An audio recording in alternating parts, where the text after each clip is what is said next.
तेजस्विनावधीतमस्तु मा विद्विषावहै। ॐ शान्ति शान्ति शान्तिः।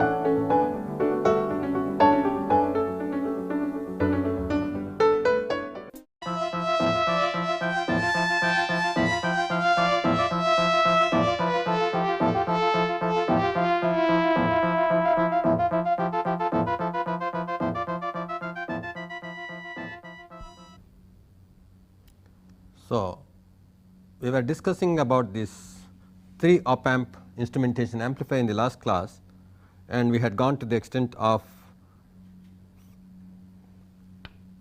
finding out what the common mode gain is from this point to this point and what the differential mode gain is from this point to this point. Common mode gain here, common mode voltage here at the input is V A plus V B by 2, that is the common mode voltage at the input of these two amplifier stage. At the output again VCEI, VCO here is again this also equal to VA plus VB by 2, because these two get cancelled. So, the common mode voltage remains same, gain is 1. By introducing this stage, as far as the common mode voltage is concerned, the gain is just remaining 1. The common mode input is VA plus VB by 2, here also it is VA plus VB by 2. But as far as differential mode is concerned, here it is VA minus VB at the input, and here it is VA minus VB, okay, plus VA minus VB into 2 RB by 2 RE. These two will get added when you subtract. So, this is equal to VA minus VB into 1 plus RB by RA.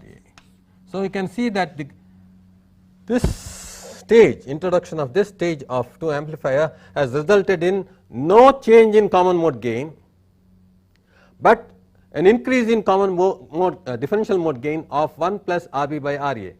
So, RB by RA can be arbitrarily made high, so as to make the differential mode gain very high.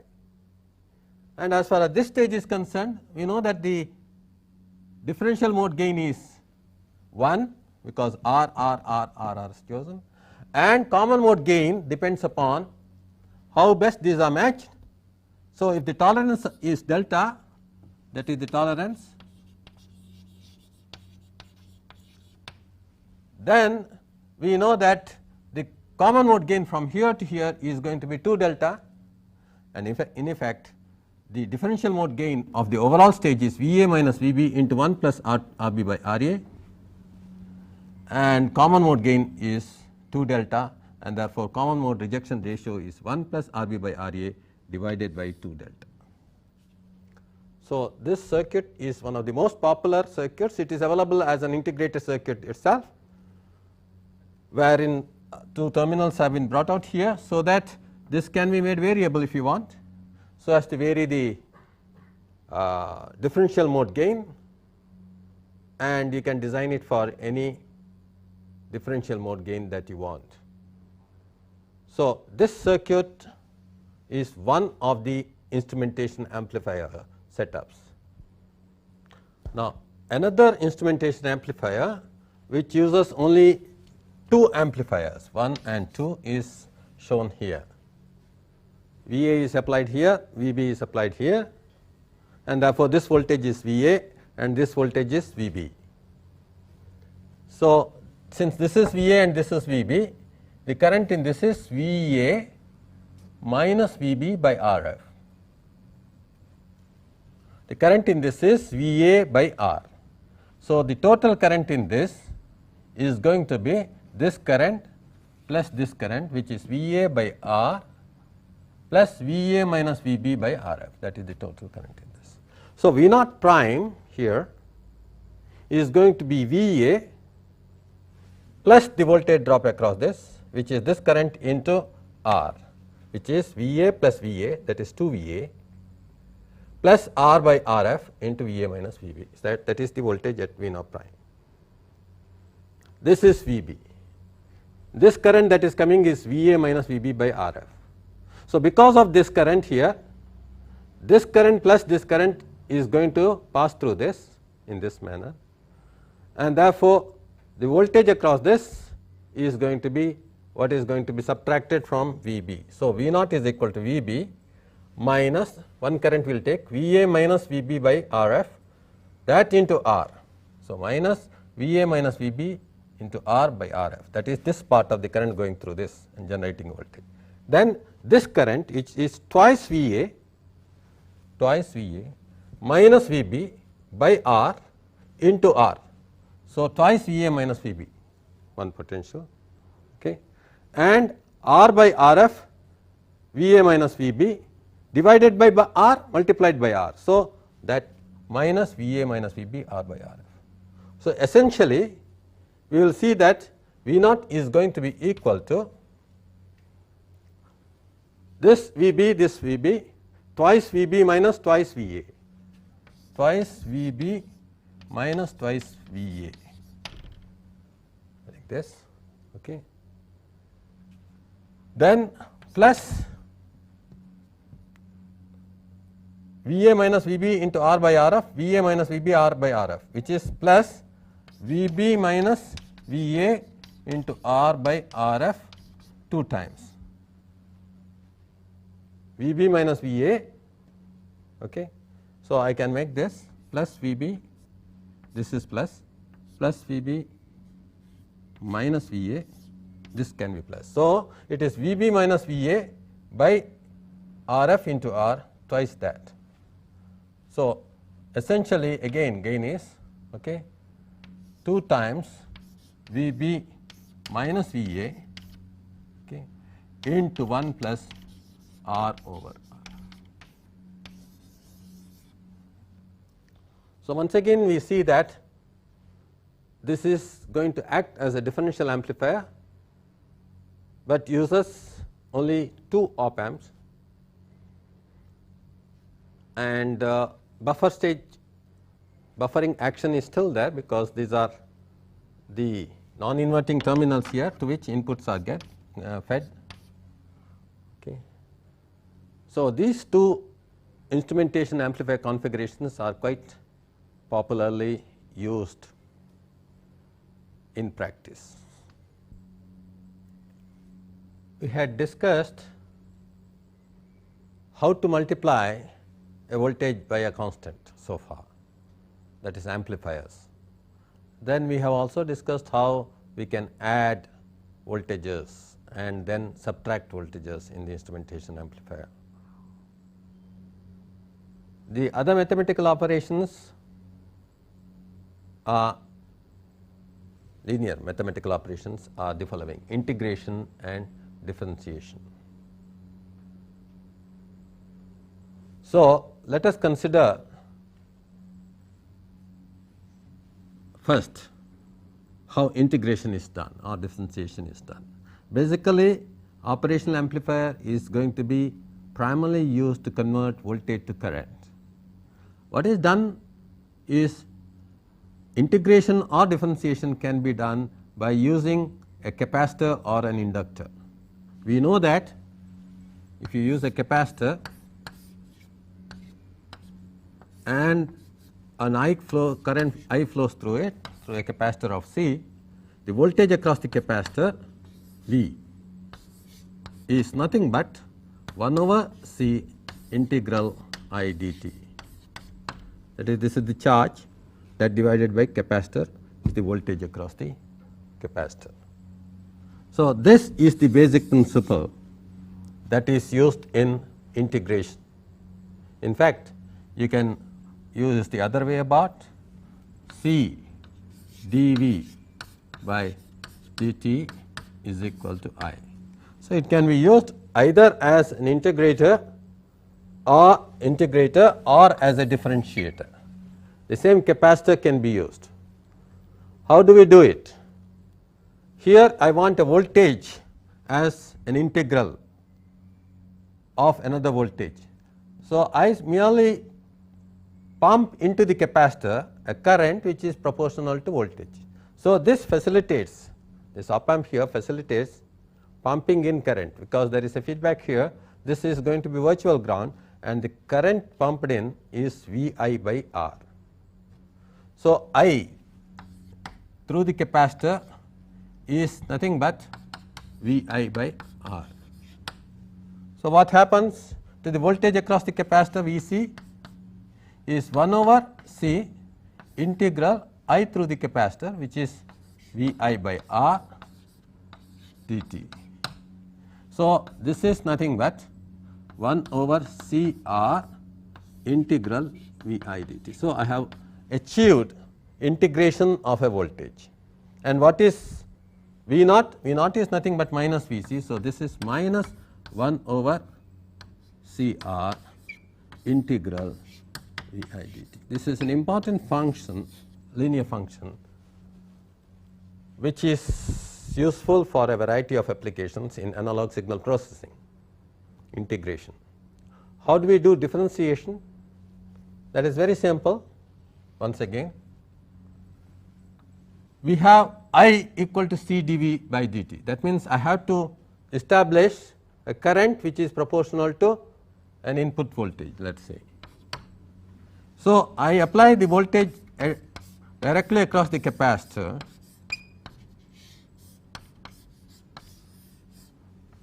So, V I is applied. So, the current through the capacitor is, this is C dV I by dt according to this. This is the current through the capacitor, and the same current is forced to flow through this resistance R and develop a voltage here, which is V naught, which is minus this I times, okay, this is I, or this is minus R C dV I by dt. So, straight away by interchanging the resistor and the capacitor in this configuration which is inverting, I can achieve integration as well as differentiation. Now, what does it really mean in terms of transfer function? This also can be done. Okay. We can replace this instead of the time analysis by the frequency analysis here. So, the impedance of this is 1 over SC, and therefore, the same thing is valid here.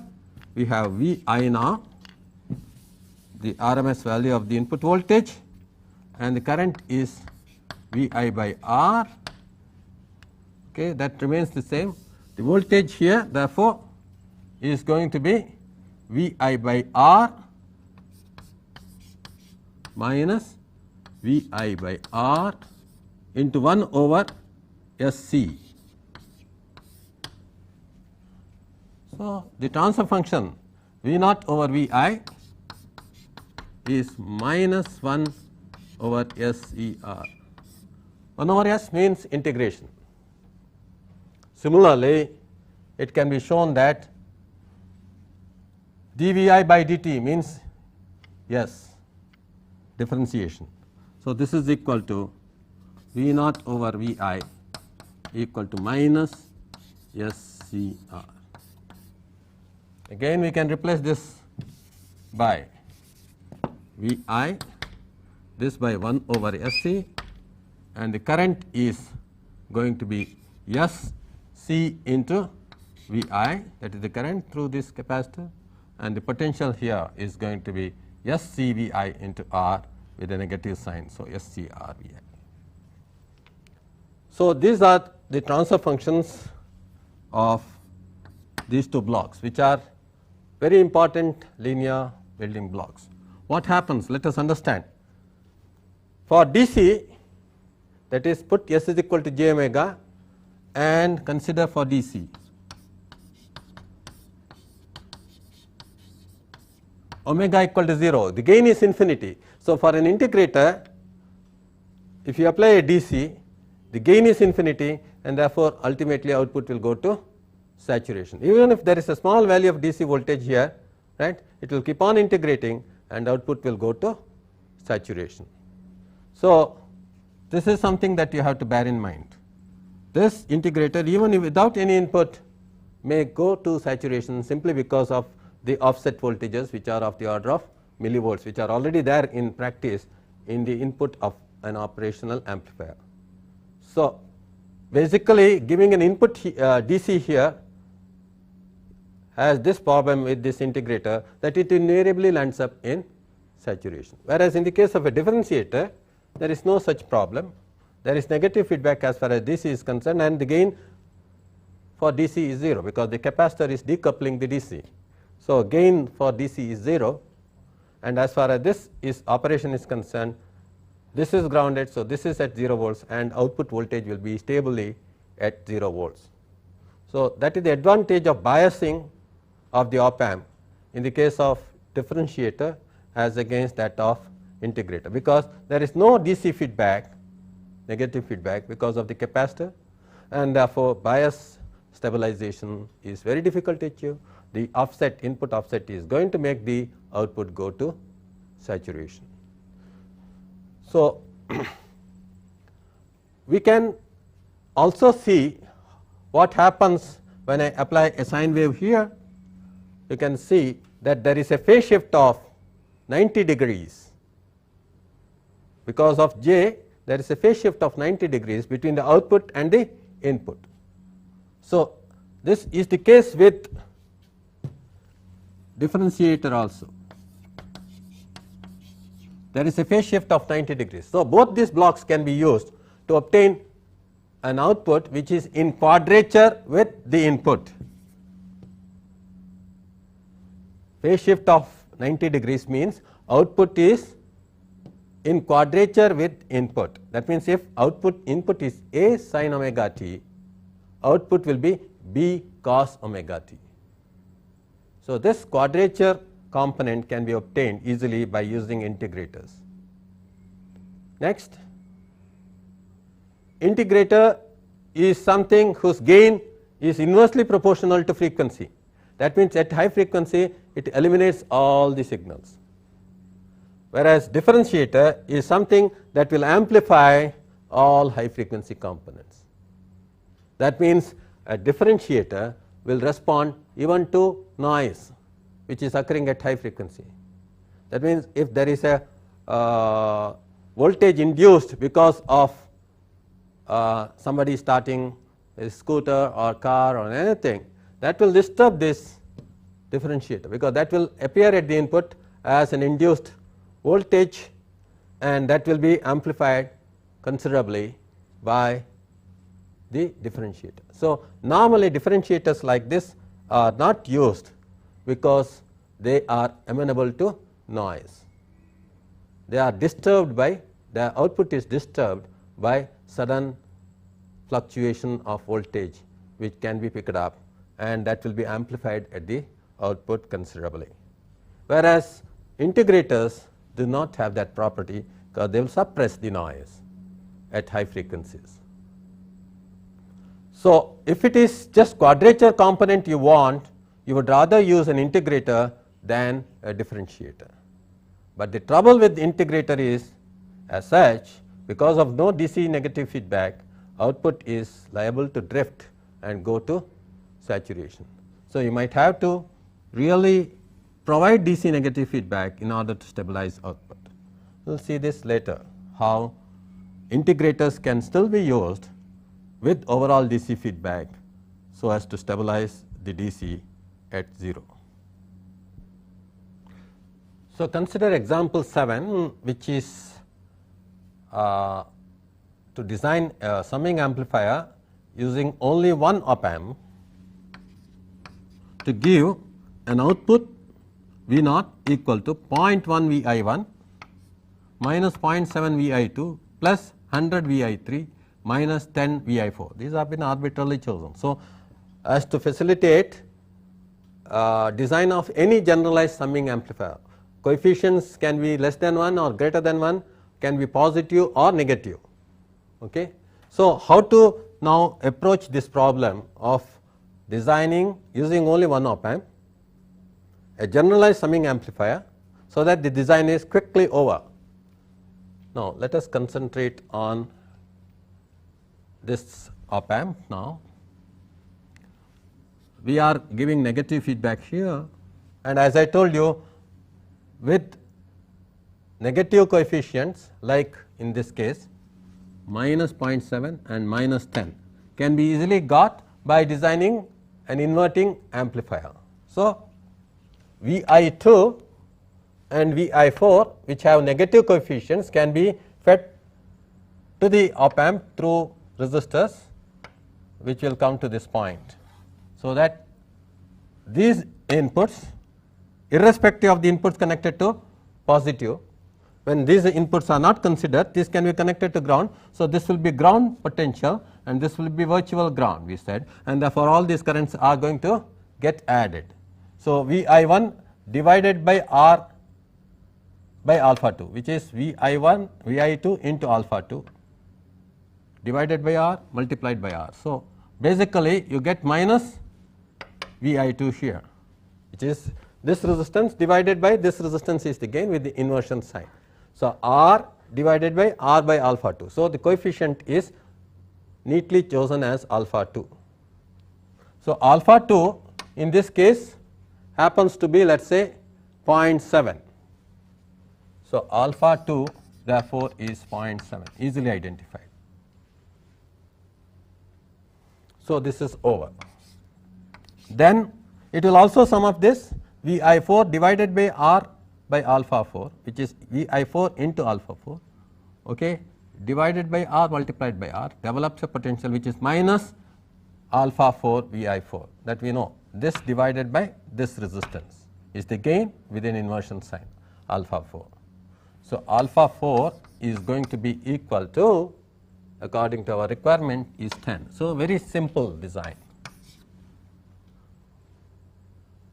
So, we have chosen alpha 4 as 10. So, if this is 1 k, this is going to be 10 k, this is going to be 0.7 k, that is, sorry, this is going to be, if this is 1 k, this is going to be 100 ohms, because R by alpha 4 100 ohms, this is going to be 1 k by 0.7. Therefore, we have easily chosen these coefficients in this manner. Now, coming to this.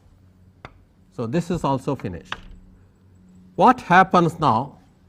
Two inputs which are connected here, these inputs will be amplified without any phase shift, or they do not have any change of sign. These are fed to the non-inverting terminal. So, from here to here there is a gain. You assume that these are grounded here now, because we already considered what the output is due to this. So, these are not going to be disturbed. In addition, we will have an output due to this, which is coming here. The voltage that is coming here because of this V I 1 and V I 3, which both have positive coefficients V I 1 and V I 3. This has 0.1, this has 100. Okay. This voltage is appearing here. So, in order to adjust the coefficients, I am putting some resistances through this. This is R by beta 1, this is R by beta 2. Suppose I put this, then what is the resultant voltage here?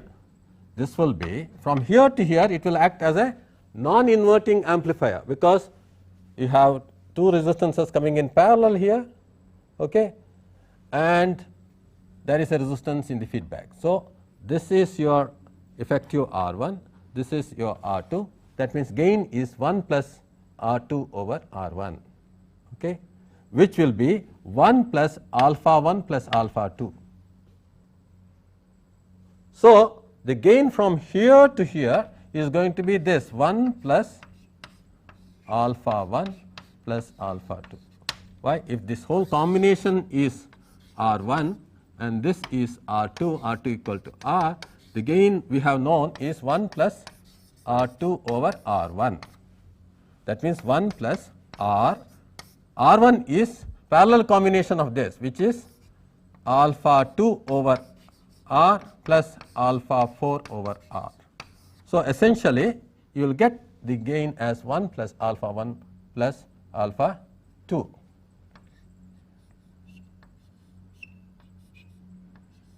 Okay. Alpha 4, sorry, alpha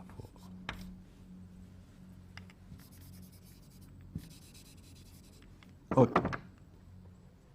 Then the attenuation because of this is beta 1, right, divided by beta 1 plus beta 2. Actually speaking, it will be this resistance divided by this plus this for this resistance divided by this plus this. Okay. So, for example, for V I 1 it will be R by beta 2 divided by R by beta 1 plus R by beta 2, which is really beta 1 divided by beta 1 plus beta 2 times V I 1.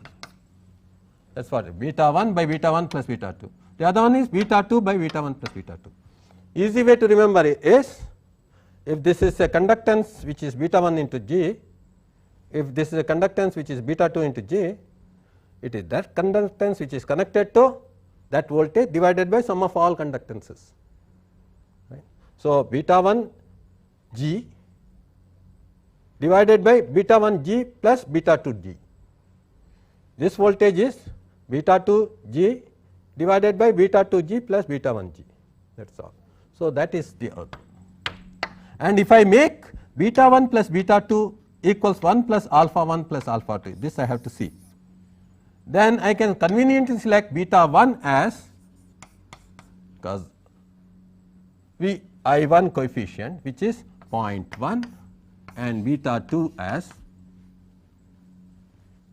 V I 3 coefficient which is 100. Right. So, this kind of design can I do? I have to have now beta 1 plus beta 2 equals 1 plus alpha 1 plus alpha 2. Therefore, I can cancel this. How do I do this? Now, let us see in our design. 1 plus alpha 2 plus alpha 4 is this 10, 11 equal to 11.7. That is 1 plus alpha 2 plus alpha 4. Beta 1 plus beta 2 is going to be how much? Beta 1 plus beta 2. This is 1 plus alpha 1 plus alpha 4. This is equal to 0.1 plus 100. 100.1, which is greater? This is greater. Beta 1 plus beta 2 is greater than 1 plus alpha 1 plus alpha 4 by an extent which is, let us see,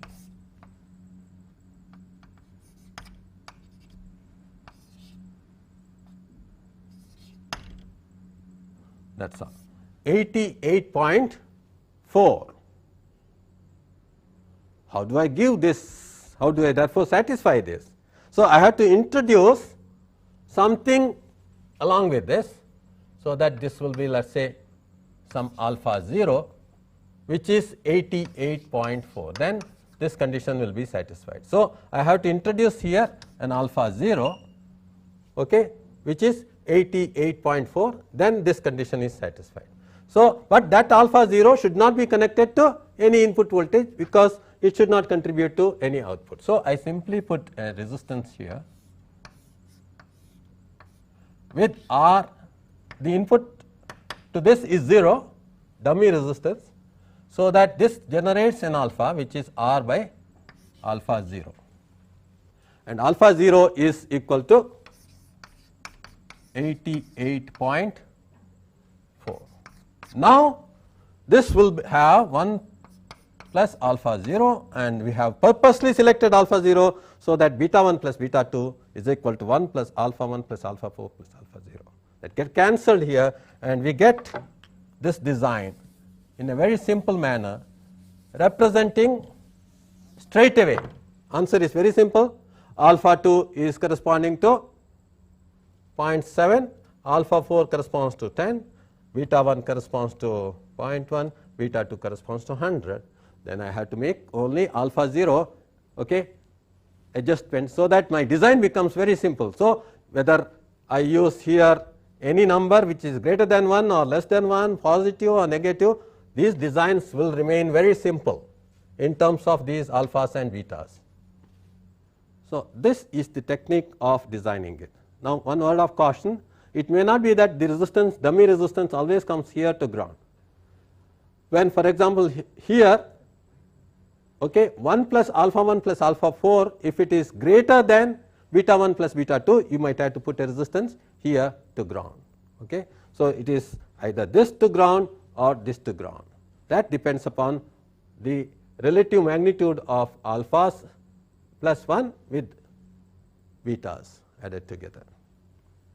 So, this is a very intelligent design actually, so that the designer looking at the problem can straight away write down the answer without much of an exertion on his part.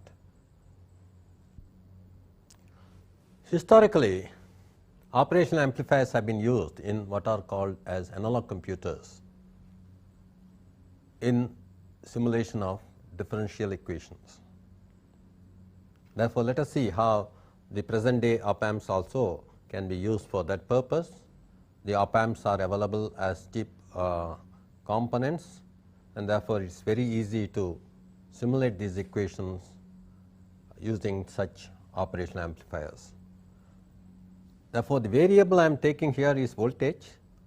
So, d squared V naught by dt squared plus some alpha d V naught by dt plus gamma V naught is equal to V I is a second order linear differential equation. Second order, this is the order, right?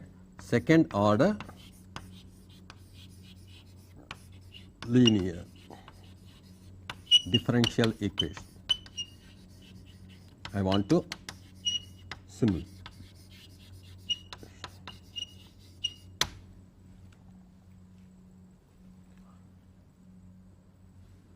What you do is d squared V naught by dt squared equals, from this equation, V I minus alpha d V naught by dt minus gamma V naught.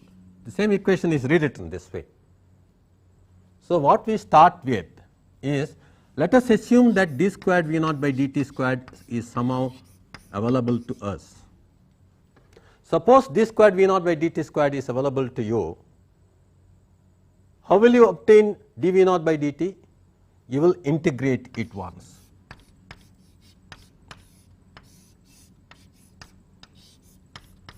So, I put an integrator here. This is say R C. So, output is going to be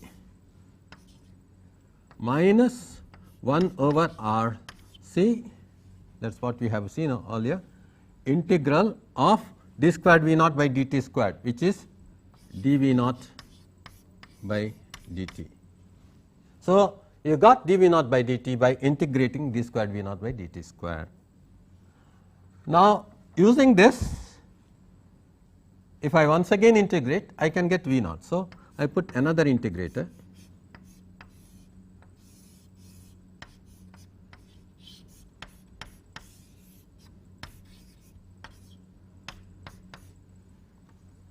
So, at the output of this is going to be integrated again plus 1 over R squared C squared, because this R C comes into picture, integration of d V naught by dt, and sign becomes plus. So, this is V naught. So, I have got V naught with some constant factor dV naught by dt with some constant factor and a negative sign. So, these two things are created by me, assuming that d square V naught by dt squared is available. Vi can be happily added. Vi is an independent input. So, Vi is available, this is available, this is available. How do you get therefore summation of all these things? Let us see. Vi should be added without any, let us say, inversion or anything. Fine. Vi is to be connected to the non-inverting terminal, because coefficient of Vi is positive. Let us see another thing. As far as this dV naught by dt is concerned, already there is a negative sign, and that has to come as such without any change of sign. That means, this also should be connected to the non-inverting terminal. Okay. So, what I do is I put here alpha r and 1 minus alpha r. So, what happens here? This output will come as alpha times, okay, let us call it alpha zeros in order to distinguish, alpha 0 times this value, okay, of it will come here, alpha 0 times minus 1 over R C dV naught by dt will come here because of this attenuator, and what other portion of Vi will come here, plus Vi into 1 minus alpha naught. By putting this attenuator, I have got this part as well as this part with some other coefficients here. We can change the coefficient by again using some other multiplying factor while adding, and then this V naught by R squared C squared is positive, but I want a negative thing. So, this has to be applied to the inverting terminal of the summing amplifier. This we have already discussed earlier, how to design the summing amplifier. So, I can now change the sign here by using, let us say, R and R. So, output will come as minus V naught by R squared C squared. So, this is already coming as minus V naught by R squared C squared. With this introduction here, this will come here, and this can be connected to this. So, what happens here? Already this has been summed here. From here to here, there is a gain of 1 plus R by R, that is 2. So, these will appear at this point as 2 into 1 minus alpha naught, okay, into Vi minus alpha naught into 2 by R C into dV naught by dt. So, you can see here that essentially I have got the right hand column on this side, okay, with the proper sign, except that these coefficients have to be properly selected in order to make whatever they are. This may be made equal to 1, and this is 2 alpha naught by R C is made equal to alpha, and gamma is equal to 1 over R squared C squared. Like that you can select. So, this is now to be made equal to d squared V naught by dt squared. That can be done because our equation says this is in fact d squared V naught by dt squared. So, I connect this here. So, this circuit therefore simulates this equation. Connecting this here means I am making the right hand side, which is this, equal to the left hand side, which is this, what I have assumed. Okay. So, this in fact simulates a second order differential equation, and this circuit is called KHN network. It is Kelvin Hulsman Newcomb, okay, KHN network, or also called universal active filter, abbreviated as UAF. This whole thing is available as an integrated circuit. Okay. Therefore, we are now first introduced to simulation of the second order linear differential equation. We can come up with fairly arbitrary coefficients for this and simulate any second order differential equation, okay, with alpha and gamma being always positive. Right. That is, so as to have only stable solutions for the differential equation, we are restricting alpha and gamma to be always positive. Such a case, right, this differential equation will give a stable solution, transient or steady state. And the input, when it is sinusoid, we can find out what the output is. Output in this differential equation, if input is sinusoid, output is also going to be sinusoid.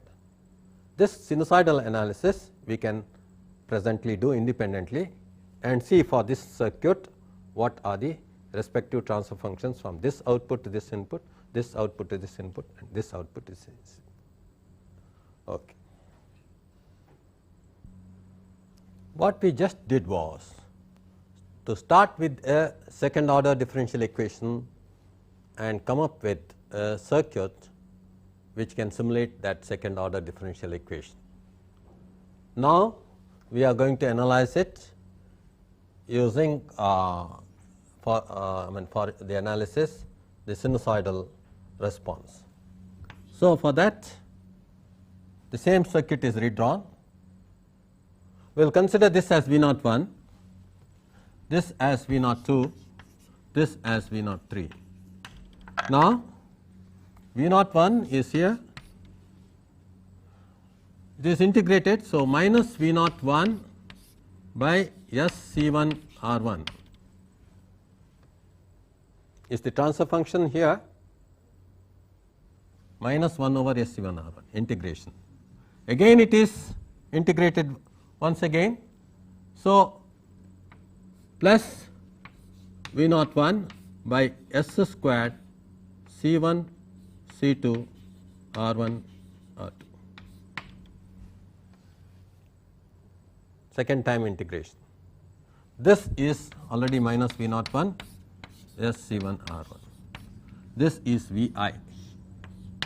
So, what will be the V naught 1 therefore? Let us see, this minus V naught 1 will come here as alpha times, that just as we did in the earlier equation, okay, times minus V naught 1 by S C 1 R 1 plus 1 minus alpha times, right, V I, and that gets multiplied by a factor of 2. So, you get 2 into 1 minus alpha times V I, okay, minus 2 alpha by S C 1 R 1 V naught 1. And from here it just simply gets inverted, this can be grounded. So, minus V naught 1 by S squared C 1 C 2 R 1 R 2, and that should be equal to V naught 1. This is the same thing as d squared y by dt squared being equated to something of dy by dt, something of y and something of input. So, V naught 1 into 1 plus 2 alpha by S C 1 R 1 plus 1 by S squared C 1 C 2 R 1 R 2. This is equal to 2 into 1 minus alpha times V I, or V naught 1 over V I, which is called the transfer function at this time, V naught 1 over V I is equal to 2 into 1 minus alpha divided by, okay, S squared C 1 C 2 R 1 R 2, okay, plus 2 alpha S C 2 R 2 plus 1. into S squared C1 C2. From the equation here, this is what we get. This transfer function with S squared here and S squared into something plus S into something plus 1, this is called high pass filter transfer function. You can see that at very high frequencies this S squared dominates, the output will be 2 into 1 minus alpha. At very low frequencies, S equal to j omega, put omega equal to 0, this is going to be 0. So, the output is going to be 0 at 0 frequency, goes to ultimately 2 into 1 minus alpha at high frequency. So, it is called high pass filter. The output is going to be like this, going to 2 into 1 minus alpha at omega equal to infinity. Right. This is therefore high pass output. If you integrate this, the output here is going to be same 2 into 1 minus alpha with a negative sign, because you are going to divide by S C1 R1 and there is a sign change. So, you get S C2 R2 divided by the same denominator. So, S squared, okay, C1 C2 R1 R2 plus 2 alpha S C2 R2 plus 1. This is actually 0 when S is equal to j omega, omega equal to 0, and 0 because of S squared at S is equal to infinity. So, this is called band pass filter transfer function.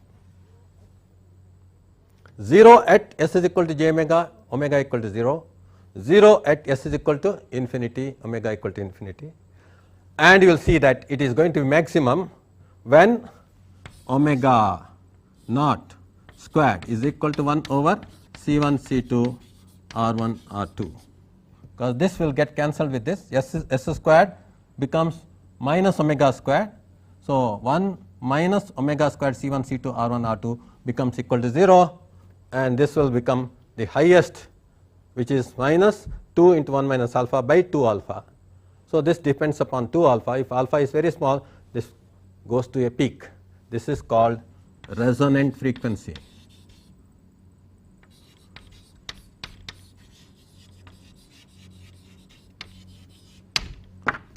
Okay. So, it becomes a peak at omega naught squared equal to 1 over C1 C2 R1 R2. That is the band pass transfer function. Once again you integrate, you will get this output here as again this sign changes to plus divided by the same denominator, and therefore that is called low pass, because S is equal to 0, it is 2 into 1 minus alpha, S is equal to infinity, it is 0. So, it is low pass, that is going to be constant at 2 into 1 minus alpha, and then may therefore go down to 0 as frequency increases. The band pass is going to look like this. So, these 3 outputs are simultaneously available in this case, and that is why this is called universal active filter. You can get low pass here, high pass here, and band pass here. A combination of this low pass, high pass, and band pass can be got by using additional summing amplifier, and therefore you can generate any second order system using this simple block. And these are called poles of the system, these are called zeros. The poles of this system lie always on the negative real axis. So, the system is always going to be stable, and this is a very stable filter function, okay. And this is universally used, that is why it is called universal active filter. The whole block with additional summing amplifier is available as an integrated circuit for synthesizing any transfer function, second order transfer function using this block. you can use successively these blocks to generate any higher order filter function. By cascading such filter blocks with one first order block, you are capable of getting any higher order filter block, and therefore, this is studied thoroughly so as to facilitate synthesis of any higher order filter blocks.